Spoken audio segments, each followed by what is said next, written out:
Hello everyone, आज हम बात करेंगे अर्टिकेरिया के बारे में। तो अर्टिकेरिया एक कंडीशन है जिसमें पेशेंट रेड इची बम्प्स के साथ प्रेजेंट करता है और कई बार इचिंग इतनी सीवियर होती है कि पेशेंट अपनी डेली एक्टिविटी भी नहीं कर पाता है और इससे पेशेंट की क्वालिटी ऑफ लाइफ जो है सीवियरली हैम्पर्ड होती है। आई एम श्योर कि आप लोगों ने ऐसे कई लोगों को अपने आसपास देखा होगा या अपने फैमिली में देखा होगा जिनको इस तरह की परेशानी का सामना करना पड़ता है। और ये कंडीशन कई बार इतनी पुरानी हो जाती है कि लोगों को लगता है कि यहाँ इस बीमारी को मेडिसिन के थ्रू या प्रॉपर डायग्नोसिस के थ्रू ठीक ही नहीं किया जा सकता है या इसका कोई इलाज ही नहीं है। कई बार हमारे पास भी ऐसे लोग आते हैं जो कंप्लेन करते हैं कि इसको ठीक ही नहीं किया जा सकता है। तो चलिए हम बात करते हैं कुछ मिथ हैं और क्या हम वाकई इस बीमारी को ठीक नहीं कर सकते हैं या फिर हम पेशेंट की क्वालिटी ऑफ लाइफ को क्या वाकई बेहतर नहीं बना सकते हैं। साइंटिफिक एविडेंस के बेसिस पे ही बात करते हैं क्योंकि मैं एविडेंस बेस्ड मेडिसिन प्रैक्टिस करता हूँ, तो हम जो भी बात करेंगे सारे एविडेंस बेस्ड बातें ही होंगी। तो सबसे पहले समझते हैं कि अर्टिकेरिया के कारण क्या क्या हो सकते हैं। तो अर्टिकेरिया को हमने एटियोलॉजी के बेसिस पे डिवाइड किया है कि एक इडियोपैथिक अर्टिकेरिया होती है जो 50% पेशेंट में मिलती है, इसका कोई कारण नहीं मिलता है हमें, हम कभी भी डायग्नोस ही नहीं कर सकते कि उसका क्या कारण है। 40% केसेस में हमें जो अर्टिकेरिया मिलती है उसमें कई ट्रिगर फैक्टर हो सकते हैं, जैसे कि हमारे जो स्पेशली इन्फेक्शंस होते हैं, अपर रेस्पिरेटरी ट्रैक्ट के इन्फेक्शन वो कॉमनली इन्वॉल्व होते हैं या कोई पैरासिटिक इन्फेस्टेशंस भी हो सकते हैं। 9% केसेस में जो अर्टिकेरिया होती है वो ड्रग इंड्यूस्ड हो सकती है, जैसे कि हम कई drugs like beta lactams use करते हैं, एनसेट्स यूज़ करते हैं, एस्पिरिन यूज़ करते हैं, तो उन केसेस में भी हमें अर्टिकेरिया देखने को मिलता है। जो फूड एलर्जीज होती हैं they are only responsible for 1% cases of the urticaria.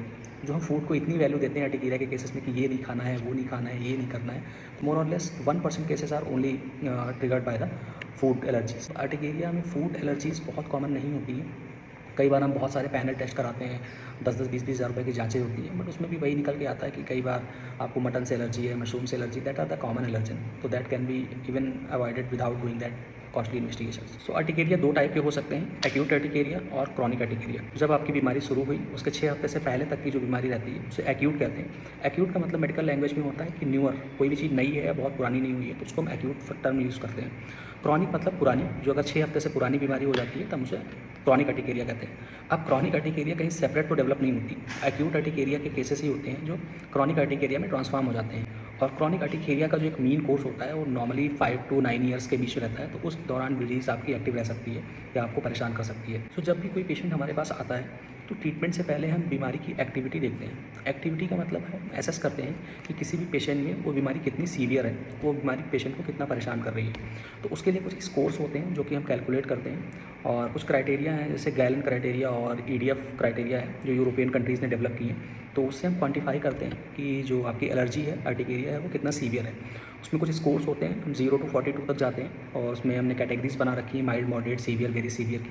तो उसी अकॉर्डिंगली हम ट्रीटमेंट स्टार्ट करते हैं। तो ट्रीटमेंट में हम बेसिकली एंटी हिस्टामिन से स्टार्ट करते हैं, specially second generation anti histamine से, और उनको हम अपडोज करते हैं अंटिल अनलेस सिम्टम्स कंट्रोल नहीं हो जाते हैं। 4 गुना हम डोज बढ़ा सकते हैं और अगर उसके बाद भी एलर्जीज़ कंट्रोल नहीं होती, पेशेंट के सिम्टम कंट्रोल नहीं होते हैं, तो फिर हम सेकंड लाइन ड्रग्स पे जाते हैं। सेकंड लाइन ड्रग्स में मेनली हम इम्यूनोसप्रेसेंट यूज़ करते हैं। इम्यूनोसप्रेसेंट यूज़ करने से पहले हम पेशेंट को डायग्नोस करना चाहेंगे कि क्या पेशेंट में वाकई ऑटो इम्यून अर्टिकेरिया है।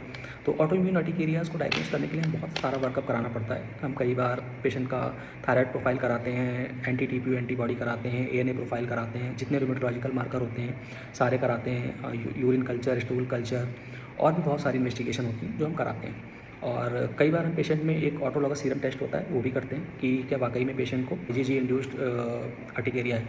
IgG का मतलब होता है कि क्रॉनिक ऑटोइम्यून अर्टिकेरिया है जो कि मास्ट सेल को हमारे एक्टिवेट कर रहा है, डीग्रेनुलेट कर रहा है कि आप अपने जो भी मीडिएटर है उनको रिलीज़ करिए, सिम्टम को फ्लेयर अप करिए।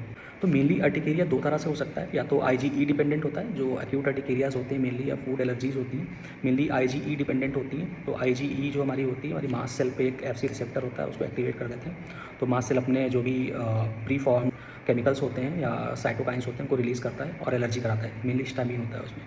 और ऑटोइम्यून अर्टिकेरिया में सेम टाइप की IgG प्रेजेंट होती हैं जो कि मास्ट सेल को डिग्रेनुलेट कराती हैं। और कई बार होता है कुछ कॉम्प्लीमेंट मीडिएटेड अर्टिकेरियाज भी होती हैं, तो जैसे सीरम सिकनेस के केसेस में या ब्लड ट्रांसफ्यूजन के केसेस में जो अर्टिकेरियाज डेवलप होती हैं वो मेनली कॉम्प्लीमेंट सिस्टम मीडिएटेड होती हैं। अभी तो बहुत सी मॉडलिटीज़ और बहुत से ट्रीटमेंट ऐसे डेवलप हो गए हैं जो अर्टिकेरिया को इफेक्टिवली कंट्रोल कर सकते हैं, whether you have autoimmune urticaria और यू हैव एक्यूट अर्टिकेरिया, किसी भी तरह की अर्टिकेरिया हो जिसके हम सिम्टम्स को ईजिली कंट्रोल कर सकते हैं with proper diagnosis and proper treatment. थोड़ा लॉन्ग टर्म ट्रीटमेंट आपको लेना पड़ता है इसमें और आपको थोड़ा धैर्य रखना पड़ता है, सिम्टम कंट्रोल होने में समय लगता है। 2 से 3 महीने पे हम डिजीज़ की एक्टिविटी चेक करते रहते हैं और जब हम आपकी बीमारी को क्वांटिफाई कर पाते हैं तभी आपको हम दिखा पाते हैं कि वाकई आपकी डिजीज़ की जो सिम्टम है, आपकी एक्टिविटी है बीमारी की कम हो रही है और ग्रेजुअली टाइम के साथ डिजीज़ की एक्टिविटी कम होती जाती है।